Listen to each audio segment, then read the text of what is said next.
Yun na nga mga friendship, dito tayo ngayon sa Algobra Beach ng Muscat, Oman. O diba parang Muscat, Oman lang.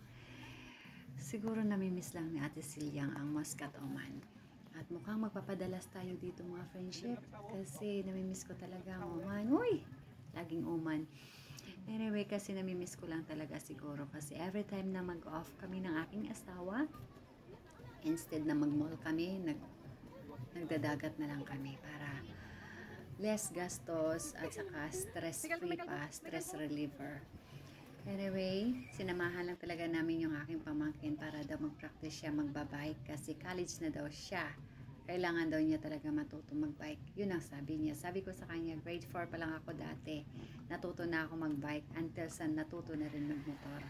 Sabi ko, after niyan, tuturuan kita kung paano magmotor.